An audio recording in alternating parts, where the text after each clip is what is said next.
የሱረቱል ኢቅራእን ስም ሳየው በጣም ገረመኝና እንደው ባካፍላችሁ ይጠቅማችኋል ብዬ ያሰብኩትን አንድ ሐሳብ እንደው ሼር ላድርጋችሁ። ይሄም ምንድነው ለምንድነው ሱረቱ ኢቅራእ የመጀመሪያው ከአላህ Subhanahu Wa Ta'ala ወደ ምድር የወረደው የቁርአን አያ ሆኖ ሲያበቃ የሱራው ስያሜ ግን አለቅ ይሆነው?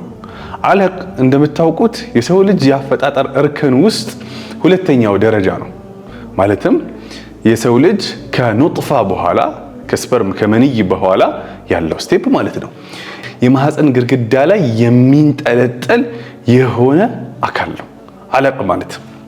طيب ሱረቱል አለቅን ወይም ኢቅራእን ሙሉ ለሙሉ ተመልክተነው ከሆነ ማህፀን የሚባለው ነገር ለዚህ እርከን ወይም ለዚህ አካል አለቅ ለተባለው የሰው ልጅ አፈጣጠር እርከን ላይ ላለው አካል ለመኖሩ ዋስትና እንደመሆኑ አለቅ ማለት የተንጠለጠለ ማለት ነው።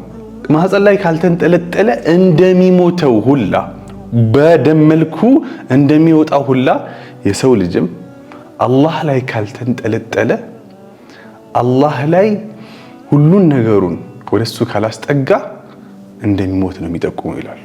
ሽፍቱ ማህፀን ከሌለ እርግዝና የሚባለው ነገር ጭንግፍ ነው የሚለው፣ ይጨናገፋል።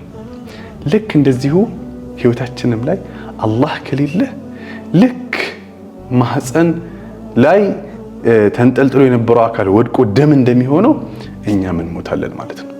the point is here ህይወታችን ላይ ስል ንግዳችን ላይ፣ ትዳራችን ላይ፣ ልጆቻችን ላይ፣ የልጆቻችን ትምህርት ላይ፣ ማህበራዊ ግንኙነታችን ላይ፣ ዝምድናችን ላይ ሁሉን ነገራችሁን አስቡትና አላህ የቱ ጋር ነው ያለው? በምን ልክ ነው ያለው ካለ ማለት ነው ፐርሰንቱን እስኪ ያስቀምጡትና ከራሳችሁ ጋር አውሩ። ሰላም አለይኩም ወራህመቱላሂ ወበረካቱ።